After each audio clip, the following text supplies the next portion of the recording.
ஒருவேளை இன்னைக்கு இல்லாமல் இருக்கலாம், நாளைக்கு நிச்சயமா நான் அதை அடைய முடியும். என்னுடைய விசுவாசம் அதை எனக்கு கொண்டு வரும்.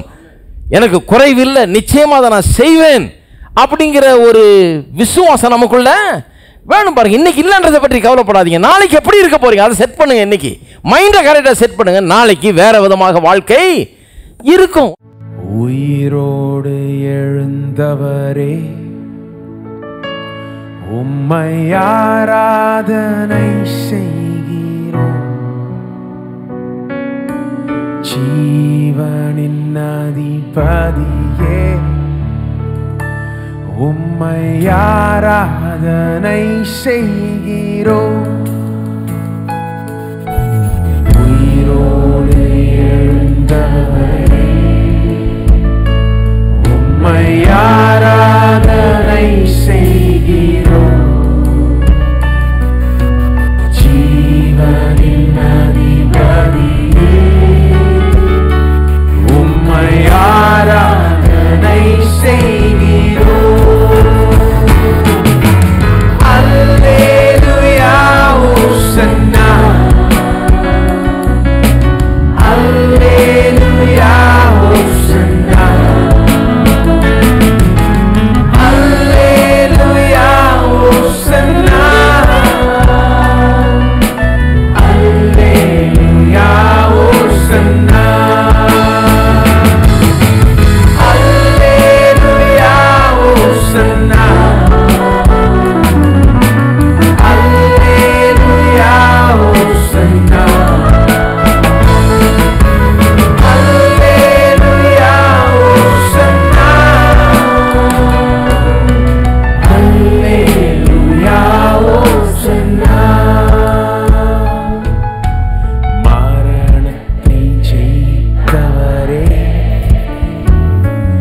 உம்மை ஆராதனை செய்கிறோம்.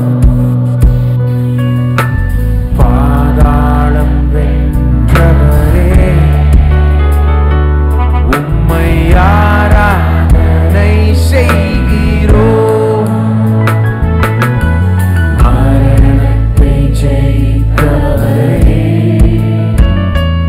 உம்மை ஆராதனை செய்கிறோம்.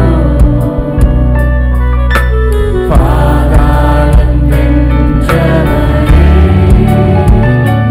உம்மை ஆராதனை செய்கிறோம்.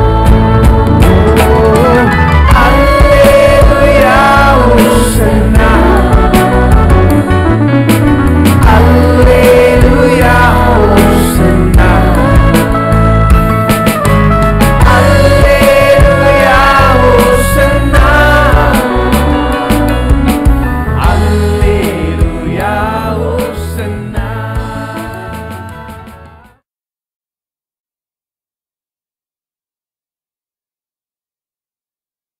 எத்தனை கொள்ளிவாய் சர்ப்பம் இந்த உலகத்தில் இருந்தால் உனக்கு என்ன? எத்தனை தீமைகள் இருந்தான்னா, உன்னை சுற்றி இத்தனை அக்கிரமங்கள் நடந்தா என்ன, உன்னை சுற்றி இவ்வளவு இதெல்லாம் நடந்தா என்ன? நீ வேற கோட்டைக்குள்ளே இருக்கிற. பாருங்க, ஒரு நாட்டினுடைய எம்பசின்னு சொன்னால், தூதரகம்னு சொன்னால் அதுக்கு ஒரு தனி அந்தஸ்து இருக்குது. பாருங்க, அந்த தூதரகத்தில் உள்ள கால் எடுத்து வச்ச உடனே நீங்கள் அந்த நாட்டில் இல்லை. எந்த நாட்டில்? இந்த தூதரகம் இருக்கிற நாட்டில் இல்லை. இந்த தூதரகம் எந்த நாட்டுக்கு சொந்தமோ அந்த நாட்டுக்குள்ளே போயிட்டீங்க இப்போ. ஆனால் தூதரகம் இந்த நாட்டில் தான் இருக்குது. ஹலோ, இது தெரியுமா உங்களுக்கு? சட்டப்படி என்னென்ன சட்டம்? தூதரகம் இங்கே மெட்ராஸில் இருக்கலாம், ஆனால் அந்த தூதரகத்துக்குள்ளே நீங்கள் கால் வச்ச உடனே நீங்கள் அந்த நாட்டினுடைய எல்லைக்குள்ளே வந்து விட்டீர்கள். இந்திய எல்லைக்குள்ளே கிடையாது, இப்போ அந்த நாட்டினுடைய எல்லைக்குள்ளே வந்துட்டீங்க. அப்படிதான் அது. அப்போ அவர் சொல்கிறாரு, நீ இந்த உலகத்தில் கொள்ளிவாய் சர்ப்பம், அது இது, பசி பட்டினி இல்லாமல், தண்ணி இல்லை, பஞ்சம், இப்படி தான் இருக்குது. ஆனால் நீ எங்கே வாழ்கிற? நீ ஒரு அம்பாசிடர் மாதிரி, ஒரு எம்பசி மாதிரி அங்கே வச்சு நான் வச்சிருக்கிறேன் என் ஜனங்களை அப்படிங்கிறாரு. உன்னுடைய பணமும் உன்னுடைய வசதி உன்னுடைய எல்லாம் அந்த நாட்டினுடைய ஆதாரம், அந்த நாட்டினுடைய ஆதாரத்தை பொறுத்தல்ல. அங்கிருந்து வரல உனக்கு காசு. எம்பசியில் இருக்கிறவனுக்கு எங்கேருந்து காசு வருது? அவங்க ஊர்லேருந்து வருதுங்க. அதனால அவன் எந்த ஊரில் இருக்கான்றதை பற்றி கவலை இல்லை. அந்த ஊர் ஒருவேளை ஏழையாக இருக்கலாம், ஆனால் இவன் வந்த ஊர் பெரிய ஊராச்சு. இவன் எந்த ஊர்லேருந்து வந்தாலும் அந்த ஊர் வந்து பெரிய பணக்கார ஊராச்சு. அங்கேருந்து தான் இவனுக்கு செக் வருது. அதை வச்சு தான் இங்கே சாப்பிட்டுட்டு இருக்கிறாங்க. இருக்கீங்களா? அப்போ நான் சொல்லுகிறேன், நம்முடைய தேவன் நம்முடைய குறைகள் எல்லாம் தம்முடைய மகிமையின் ஐஸ்வர்யத்தின்படி நாம் இந்த பூமியில் தான் இருக்கிறோம். கொள்ளி வாய்ச்சார்ப்பம் இருக்குது, அது இருக்குது, தீமை இருக்குது, பஞ்சம் இருக்குது, எல்லாம் இருக்குது. ஆனால் நாம் வந்து வேற ஒரு டெரிட்டரிக்குள்ளே இருக்கிறோம். அதனால தான் யோசுவாட்டு சொல்கிறாரு, இப்போ மோசையிட்டின்னு சொன்னார், நீ இருக்கிற இடம் பரிசுத்தமானது, நீ கால் மிதித்திருக்கிற இடம் பரிசுத்தமானது. பாதரட்சியை கழட்டி போடும், கால் மிதித்திருக்கிற இடம் பரிசுத்தமானது என்னாரு. அப்படின்னா என்ன அர்த்தம்? நீ வேற டெரிட்டரியில் வந்திருக்கிறப்பா. எப்போன்னு அர்த்தம்? நீ எங்கேயோ வனாந்தரத்தில் இல்லாததில் பஞ்சத்தில் தோல்வியில் நின்றுட்டுல, இப்போ you have entered into another realm. இன்னொரு இடத்துக்கு வந்துட்ட, நீ கடவுளோட வந்து சேர்ந்துட்ட, கடவுளுடைய பிரசன்னத்தில் நின்றுட்டு இருக்கிற. இப்போ கடவுள் உன்னோட பேச போறாரு, பெரிய காரியங்கள் நடக்க போகிறது. இப்போ எல்லையை தாண்டி இன்னொரு எல்லைக்குள்ள வந்து விட்டாய். இருக்கீங்களா? ஆனால் நம்ம கிறிஸ்தவங்க அதுலேருந்து கற்றுக்கிட்டது வேற ஒன்றும் இல்லை, செருப்பை கட்டி போட்டு உள்ள வரணும், அவ்வளோதான் கற்றுக்கிட்டாங்க. ஐயோ, அவ்வளோதான் கற்றுக்கிட்டாங்களோ இல்லையோ, வேற ஒன்றும் கற்றுக்கல.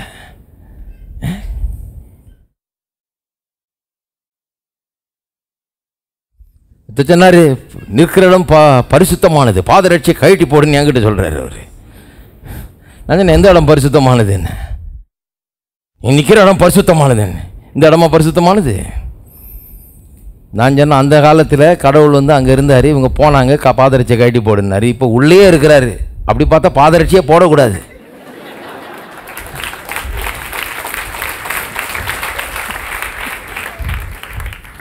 எல்லாம் கழட்டி போட்டு போங்க வெறுங்காலோட.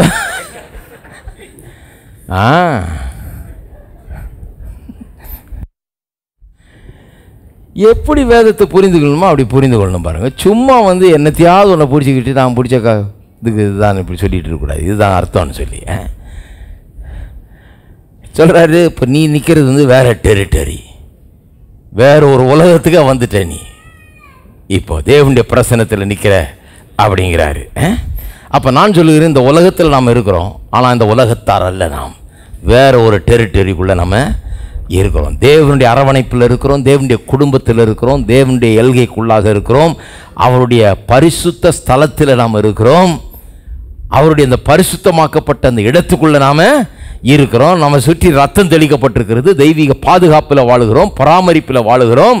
கொள்ளிவாய் சர்ப்பம் இருந்தான்னா எது இருந்தான்னா அதுதான் அதனுடைய அர்த்தம். இருக்கீங்களா? எத்தனை பேர் இருக்கிறீங்க? சரி. உன் பிதாக்கள் அறியாத மன்னாவினால் 16 வனாந்தரத்தில் உன்னை போஷித்து வந்தவருமான உன் தேவனாகிய கர்த்தரை நீ மறவாமலும், என் சாமர்த்தியமும் என் கைப்பறனும் இந்த ஐஸ்வர்யத்தை எனக்கு சம்பாதித்தது என்று நீ உன் இருதயத்தில் சொல்லிக் கொள்ளாமலும் இருக்க எச்சரிக்கையாக இருந்து உன் தேவனாகிய கர்த்தரை நினைப்பாயாக. அவரே உன் பிதாக்களுக்கு ஆணையிட்டு கொடுத்து தம்முடைய உடன்படிக்கையை உறுதிப்படுத்தும்படி இந்நாளில் உனக்கு உண்டாயிருக்கிறது போல ஐஸ்வர்யத்தை சம்பாதிக்கிறதுக்கான பலனை உனக்கு கொடுக்கிறவர். என்ன ஆப்போசிட்டாக சொல்லி வச்சுட்டாங்க பாருங்க. ஐஸ்வர்யத்தை பிடுங்குகிறவர்னு சொல்லி வச்சுட்டாங்க. ஐஸ்வர்யம் உனக்கு நல்லது இல்லை, அதுதான் உன்னை கெடுத்ததாக்கும், அதனால தான் கர்த்தர் அதை பிடிக்கிட்டாராக்கும், இருக்கிறவன்ட்ட பிடிக்கிடுவாராக்கும், அது நல்லதே இல்லாக்கும், அது கர்த்தர் இடத்துல நம்ம பிரித்து போடுதாக்கும். இல்லைங்க, கடைசியில் பார்த்தா அதை கொடுக்குறவரே அவர்னு இங்கே எழுதியிருக்குது. ஹலோ, நான் முழிக்கிறதுக்கே கொஞ்சம் வருஷம் ஆச்சு. எப்படியெல்லாம் டைமை வேஸ்ட் பண்ணிட்டு வந்திருக்கேன் பாருங்கள். நானும் இதெல்லாம் நம்பி அப்புறம் இது சொன்ன உடனே இது மேலே எனக்கு ஒரு சந்தேகம், அதே பைபிள் தானா இது? அவங்கெல்லாம் இத்தனை வருஷம் அனுபவத்தில் சொன்னாங்களே, ஆனால் கடைசியில் பார்த்தா இப்படி இருக்குது, இதை ஏன் அவங்க சொல்லலை? இதெல்லாம் எனக்கு ஒரே குழப்பம் பாருங்கள் கொஞ்ச நாளைக்கு. ஆனால் கடைசியில் பார்த்தா எல்லா மனுஷரும் பொய்யர், கர்த்தர் ஒருவரே உண்மை உள்ளவர். யார் சொல்கிறதையும் நம்ப வேணாம், கர்த்தர் சொன்னால் நம்புங்க. கர்த்தர் சொல்கிறாரு, ஐஸ்வர்யத்தை சம்பாதிக்கிறதுக்கான பலனை கொடுக்கிறவர் அவரே. உங்களுடைய ஐஸ்வர்யத்தை பற்றி அவருக்கு கவலையே இல்லைங்க. அவர் ஒன்றும் அதை பற்றி ஒன்றும், நீங்கள் ஐஸ்வர்யவானாக இருக்கிறத பற்றி அவர் ஒன்றும் கோச்சிக்கிறது இல்லை, அது அவருக்கு கஷ்டம் இல்லை, அதில் அவர் சந்தோஷப்படுகிறார் என்று தான் வேதவசனம் போதிக்கிறது. நீங்கள் இருக்கிறதுலேயே சிறந்ததை உடையவர்களாக இருக்க வேண்டும், அதுதான் கர்த்தருடைய சித்தம். பெஸ்ட்டு எல்லாம் சொல்லுங்கள், பெஸ்ட்டு. அதனாலாம் பாருங்கள், 8ஆமத்தில் வாஸ்து பார்த்தீங்கன்னா 21ஆம் 13ஆம் அதிகாரத்தில் 21 முதல் 24 வசனங்களில் வாஸ்து பார்த்தீங்கன்னா, வாசிக்க வேணாம், நான் சும்மா சொல்கிறேன் பாருங்கள். சொல்லிட்டார் இப்போ பெஸ்ட்டுன்னு சொல்லி. அந்த தேசம் எப்படிப்பட்ட தேசம்னு சொல்லிட்டாரு. அவங்க பாருங்கள் அந்த எல்லை வரைக்கும் வந்துட்டாங்க. இதுக்கு முந்தின தலைமுறை இது எல்லை வரைக்கும் வந்துட்டு போய் உழவு பார்த்துட்டு வான்றார். உள்ளே போய் இந்த தேசம் எப்படிப்பட்டதுன்னு பார்த்துட்டு வாங்க. சொன்ன மாதிரி இருக்கா? அதுலேருந்து கொஞ்சம் கனிகள்லாம் எடுத்துகிட்டு வான்றாரு. கனிகள்லாம் எடுத்துகிட்டு வான்னு சொன்னோன்னே போய் இவங்க எடுத்துகிட்டு வர்றாங்க பாருங்கள். ஒரு கொலை திராட்சை செடியை எடுத்தாங்களாம். ஒரு கொலை திராட்சையில் ஒரு கொலையை எடுத்துருக்குறாங்க. அந்த ஒரு கொலையை தூக்குறதுக்கு, நீங்களாம் திராட்சை கொலையெல்லாம் பார்த்துருக்கீங்க இல்லையா? நானும் பார்த்துருக்குறேன். இந்த ஒரு கொலையை தூக்குறதுக்கு 2 ஆள் தேவைப்பட்டுச்சு. 2 பேர் தோளுக்கு நடுவில் கம்பு கட்டி ஒரு கொலையை தூக்கிட்டு வர்றாங்களாம். ஒரு பழமும் இவ்வளோ பெருசு இருந்திருக்கும்னு நினைக்கிறேன். திராட்சை பழம் என்ன பழமோ தெரியல. அதை ஏன் எடுத்துகிட்டு வர சொன்னார்னா, இது நம்பாத ஜனம், இது செழிப்பே மைண்டில் நுழையாத ஜனம். இது இப்படி தான் சொன்னார், அங்கே அதுதான் இருக்குதுன்றது இவனுக்கு காமிச்சாதான் இவன் கண்ணு நம்பும். அதனால் போய் வரும்போது கையோடு எடுத்துகிட்டு வாப்பா, இதை பார்க்கட்டும், பார்த்தாலாவது இவனுக்கு தெரியும். இந்த மாதுளம்பழங்கள்லேருந்து திராட்சை பழத்தையும் பார்த்தாவது அவனுக்கு நம்பிக்கை வரும். ஆமாம், கர்த்தர் சொன்னார் பாலும் தேனும் ஓடுற தேசம்னு. அப்படி தான் இருக்குது. பழத்தை பாரு, ஒன்று அவ்வளோ பெருசாக இருக்குது. வா அங்கே போயிடலாமா, அதுதான் பெஸ்ட்டு. ஏன் இங்கே உட்காந்துருக்கிறப்பா நான் வனாந்தரத்தில் உள்ளே போய் நுழைஞ்சு அதை அனுபவிப்போன்ற ஒரு புத்தி வரணும். ஆனால் நிறைய பேருக்கு வர்றதில்லை பாருங்கள். ஒரு பிரசங்கியார் சொல்கிறாரு, ஒரு பிரசங்கியாருக்கு ஒரு ஆள் கால் பண்ணாராம், ஃபோன் பண்ணாராம். இது வேறு நாட்டில். திடீர்னு ஃபோன் பண்ணி உங்களுக்கு ஒரு வீடு தர விரும்புகிறேன் நான் அப்படின்னா, இவருக்கு அதெல்லாம் அது மாதிரிலாம் அனுபவிச்சது இல்லை பாருங்கள். இவருக்கு நமக்கு எவன் வீடு தர போகிறான்னு யோசிச்சுட்டு இருந்திருக்காரு. இவர் வீடு தர போகிறான்னு இவருக்கு ஒரு மாதிரி சந்தேகமாக இருந்துச்சு. என்னடா நம்ம பேசுகிறாரு இந்த ஆளுட்டு, இது நல்ல வீடு ஆக்கும், அப்படி ஆக்கும், இப்படி ஆக்குன்னு பேசிட்டு இருக்காரு. இவருக்கு நம்பிக்கை இல்லை. சரி அவரை பார்க்கலான்னு வச்சுட்டாரு. ஒரு 4 நாள் பொறுத்து அந்த ஆள் கூப்பிட்டு சத்தம் போடுறானா, என்னங்க வீடு தரேன்னா ஒன்றும் கேட்க மாட்டேறீங்க, எத்தனை நாள் சொல்லிட்டே இருக்கிறது நான், அன்றைக்கி சொன்னேன் ஒன்றுமே உங்கள்கிட்ட பதிலை காணும் ஆகுன்னு கத்துறானா. இருப்பா கொஞ்சம் இரு. இப்போ கடவுள் இவருக்குள்ளே சொல்கிறாராம், போய் அந்த வீடை பாரு அப்படின்னு. சரி உங்கள் அட்ரஸை கொடுங்க, உங்கள் வீடை போய் பார்க்குறேன்னு சொல்லி வாங்கிட்டு போனால் வீடு இருக்குதான் பாருங்கள். கேட்லேருந்து உள்ளே போகிறதுக்கு 500 அடி இருக்குதான் தூரம். அவ்வளோ பெரிய பங்களோ. உள்ளே போய் பார்த்துருக்கிறாரு. பல கோடி பொறுமான இடமா அது. பயங்கரமான தோட்டங்களும் அது எதுவும் போட்டு பிரமாதமாக இருக்குதான் வீடு. உள்ளே போய் பார்த்துட்டு வந்துருக்கிறாரு. சொன்னாராம் அவர், என்னன்னு தெரில, கடவுள் உங்களுக்கு தர சொல்கிறாரு இந்த வீட்டை, நான் உங்களுக்கு எழுதி வச்சிடுறேன் வீட்டை இன்றைக்கே. ஒன்று பண்ணுங்கள், உங்கள் வீட்டை எனக்கு கொடுத்துருங்க, ஏன்னா நான் எங்கேயாவது போனேன் இன்றைக்கி. இவர் சாதாரண வீட்டில் இருந்துருக்காரு பாருங்க. அந்த வீட்டை எனக்கு கொடுத்துருங்க, இது ஃபுல்லாக நான் பே பண்ணி முடிச்சுட்டேன், உங்களுக்கு பே பண்ணலாம் கூட நான் பண்ணிக்கிறேன், அதை கொடுத்துருங்க, இன்றைக்கே நான் அங்கே போயிடுறேன், நீங்கள் இங்கே வந்துடுங்கன்னாராம். இவர் பார்த்தவர் வந்து மலைச்சி போய் வீடுகள்லாம் பார்த்து நின்றுட்டு, இன்றைக்கே ரெஜிஸ்டர் பண்ணிடலாம், இன்றைக்கே வீடை மாற்றிக்கலான்னு சொன்ன உடனே சொன்னாராம், வெயிட் அ மினிட், கொஞ்சம் இருங்க, இங்கே வாட்டர் பில்லு எவ்வளோ வருது மாதம்னாராம். எலக்ட்ரிசிட்டி எல்லாம் ரொம்ப வருமே. என்ன புத்தி பாருங்க. கடவுள் இவ்வளோ பெரிய வீட்டை கொடுக்குறாரு, எலக்ட்ரிசிட்டி பில்லு காசு தர மாட்டாரா? அந்த மாதிரி இருக்காங்க. மைண்டு இன்னும் செட் ஆகலை பாருங்க. மைண்டு இன்னும் செட் ஆகலை. அநேகருக்கு வந்து ஏன் அந்த சுதந்திரித்து கொள்ளக்கூடிய நிலையில் அவர்கள் இல்லைன்னா, இவங்க மைண்டு இன்னும் செட் ஆகலை.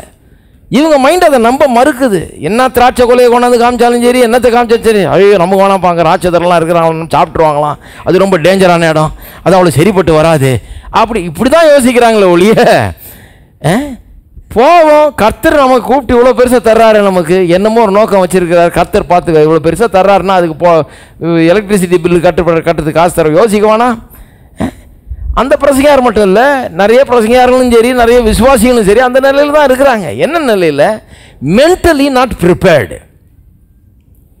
மைண்டில் அவங்க இன்னும் ப்ரிப்பேர் ஆகலை பொசஸ் பண்ணுறதுக்கு, இன்ஹெரிட்டன்ஸை சுதந்திரித்துக் கொள்வதற்கு, தங்களுடைய சுதந்திரத்தை எடுத்துக்கொள்வதற்கு மைண்டில் அவர்களுக்கு ஆயத்தமாகலை. நான் சொல்கிறேன், இங்கே பிரசங்கம் பண்ணுற பிரசங்கம்லாம் எதுக்கு? உங்களை மென்டலாக ரெடி பண்ணுறதுக்கும் தான் பிரசங்கம் பண்ணிக்கொண்டு இருக்கிறோம் பாருங்க. நான் வந்து இங்கே ஆரம்பிச்சப்போ எனக்கு ஞாபகம் இருக்குது. இங்கே பாருங்கள், ஒரு ஆஸ்பெஸ்டஸ் முதல்ல குடிசை போட்டு தான் ஆரம்பித்தேன். அதுக்கப்புறம் இந்த ஆஸ்பெஸ்டஸ் போட்டு சைடெலாம் திறந்து கிடக்கும், ஒரே வேர்த்து ஊற்றும் பாருங்கள்.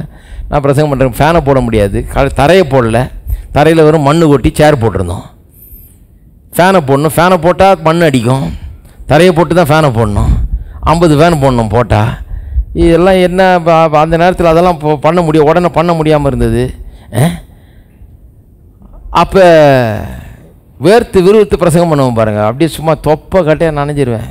ஒரு ஸ்பீக்கர் ஒன்று வச்சுருந்தோம், அது பிஏ சிஸ்டம் ஒன்று வச்சுருந்தோம், கிணத்துக்குள்ளேருந்து தவளை கத்துற மாதிரி இருக்கும். அங்கே பின்னால் உட்காந்துட்டு இருக்கோம்னா இப்படி காது கொடுத்து கேட்கணும் என்ன சொன்னாருன்னு. அருமையான பிரசங்களை பண்ணிகிட்டு இருந்தால் அது யார் காதில் போய் விழுந்ததாலும் அதுக்கு ஒரு தனி ஜபம் பண்ணணும். அவ்வளோ வெறுப்பாக இருக்கும் பாருங்கள். ஒன்றும் இல்லை, எதுக்கு எடுத்தாலும் காசு இல்லை, எதை பண்ணுறதுக்கும் ஒன்றும் இல்லை, இப்படி தான் பாருங்கள். ஜனங்களும் பாருங்கள், அவங்க வந்துட்டு பார்த்துட்டு ஒருத்தர் வந்து சொல்கிறாரு என்கிட்ட, ரொம்ப கஷ்டப்பட்டு பரவாயில்ல நல்லா ஊழியம் செய்கிறீங்க பிரதர், உங்களை பாராட்டணும் ரொம்ப, ஏன்னா நான் நல்லா வேர்த்து ஊற்றுறேண்ணா, ஷர்ட்டு எடுத்து புழிஞ்சா பக்கெட் நிறைஞ்சிடும் வேர்வையினால், ரொம்ப கஷ்டப்பட்டு நான் பரவாயில்ல ஒரு நல்ல மனுஷன் அவ்வளோ கஷ்டப்பட்டு தண்ணி வாங்க வாங்க பிரசங்கம் பண்ணுறாரு பாரு, அவர் ஊற்றுது அப்படி அப்படின்ட்டு போகிறாங்க. அப்படி யார்கிட்டையும் வந்து ஒரு 50 ஃபேனை வாங்கி போடுறேன்ற அந்த அந்த அந்த மாதிரி காசும் கிடையாது, அந்த மாதிரி ஒரு எண்ணமும் கிடையாது. இதுக்கு என்ன ஆகுதோ நான் பண்ணிடுறேன் என்ற இருக்குது காசு அப்படின்னு சொல்கிறதுக்கு ஒரு ஆளும் கிடையாது. இதை பண்ணுவோன்ற பேச்சுக்கும் ஆள் கிடையாது. ஒருத்தர் ஆக்சுவலாக என்கிட்ட வந்து சொல்கிறாரு, பரவாயில்லங்க ஃபேன் இல்லைன்னா என்னங்க அட்ஜஸ்ட் பண்ணிக்கலாங்க, இன்னும் ஒரு 2 மணி நேரம் உட்காந்து போகிறாங்க, ஒன்றும் எங்களுக்கெல்லாம் ஒன்றும் வேர்க்கலை, எனக்கு வேர்க்குதே, நீங்கள் சும்மா உட்காந்து வேடிக்கை பார்த்துட்டு இருக்கீங்க, எனக்கு இங்கே நின்று முன்னையும் போயிட்டு இருந்தா எப்படி வேர்க்குது, பரவாயில்லைங்கன்றாரு அவர். என்ன பாருங்க, இப்படியே தான் இருந்தோம் பாருங்க. ஒரு எனக்கு ஆனால் உள்ளத்தில் எனக்கு ஒரு பெரிய ஆதங்கம், எப்படியாவது நல்ல ஸ்பீக்கர்ஸ் வாங்கணும், நல்ல PA சிஸ்டம் வாங்கணும், அது வாங்கணும், இது வாங்கணும். போஸ் சிஸ்டம் இப்போ போட்டுக்கிறதெல்லாம் போஸ் சிஸ்டம் உலகத்திலேயே தலை சிறந்த சிஸ்டம் இதான், இதை விட பெட்டராக வாங்கவே முடியாது. பெரிய பெரிய தேசங்கள்லாம் போனீங்கன்னா சபைகளில் கூட இப்போ பார்க்க முடியாது, முக்கால்வாசி சபைகள் இதெல்லாம் பார்க்க முடியாது. அப்பேற்பட்ட சிஸ்டம் போடுங்க. ஏன்னா பிரசங்கம் பண்ணுறது தெளிவாக கேட்க வேண்டும், எல்லாருக்கும் அதுலேயும் பளிச்சுன்னு விடணும், இல்லைன்னா அப்புறம் எதுக்கு பிரசங்கம் பண்ணி என்ன பிரயோஜனம்? ஒருத்தர் சொல்கிறார், அவ்வளோ விலை கொடுத்து ஏன் பிரதர் வாங்குறீங்க, பாதி விலைக்கு ஒரு சொல்கிறேன். நான் ஒன்று சொல்கிறேன், இந்த பை புத்தி வேணாம் எனக்கு. அப்புறம் இதை வாங்கினா அதுக்கு எது பிரதர் காசு, எல்லாத்துக்கும் காசு இருக்கும், போயிட்டு வாங்க. இது எவ்வளோ ஆனாலும் இருக்கிறதுல பெஸ்ட்டு தான் வாங்குவேன், என்ன ஆனாலும் சரி. இப்போ இல்லைன்னா நாளைக்கு வாங்குவேன், நாளைக்கு இல்லைன்னா நாளைக்கு வாங்குவேன், வாங்குவேன்னா வாங்கியே தான் தீருவேன். ஏனென்றால் கடவுளுக்குன்னு பெஸ்ட்டு, கடவுளுக்கு இருக்கிறதுலையே பெஸ்ட்டை தான் கொடுக்கணும். எத்தனை பேர் அதை நம்புறீங்க? ஆனால் மைண்டு நிறைய பேருக்கு அதில் செட் ஆகலை பாருங்கள். ஏசி பண்ணிகிட்டு இருக்கப்போ ஏசி பண்ணுறேன்னு சொன்ன உடனே நிறைய பேருக்கு அது ஐயோ ஏசி பண்ணப்போ எதுக்கு, இப்போ அந்த காலத்தில் இந்த மாதிரி திங்கிங் யாருக்கும் கிடையாது பாருங்கள். சபையை ஏசி பண்ணோன்னு டிஸ்கோத்தேக்கை ஏசி பண்ணலாம், அவங்கெல்லாம் நல்லா டான்ஸ் ஆடின்னு இருக்கிறாங்க, நல்லா குடிச்சு போட்டு நல்லா டான்ஸ் ஆடுறாங்க ஏசியில், அது ஓகே, அது டிஸ்கோத்தேக்கு பிரதர். நம்ம வந்து சர்ச்சு தானே, சர்ச்சில் ஃபேனு கூட இல்லாத ஒரு அவல நிலை, அவன் குடிச்சிட்டு நல்லா ஆடிட்டு இருக்கிறான், அதுக்கு வந்து டிஸ்கோத்தேக்கில் ஏசி போட்டு ஃபுல்லாக டேர்ன் ஆன் பண்ணி ஆட ஒரு வேர்வை கூட வரமாட்டேன், அப்படி ஆடிட்டு இருக்கிறான். நம்ம இங்கே கத்தரை துதிக்க வர்றோம், வசனத்தை கேட்க வர்றோம், இங்கே ஃபேனு போடுறது கூட முடியாமல் இருக்குது. நான் சொல்லுகிறேன், அப்படிப்பட்ட காலம் முடிந்து விட்டது.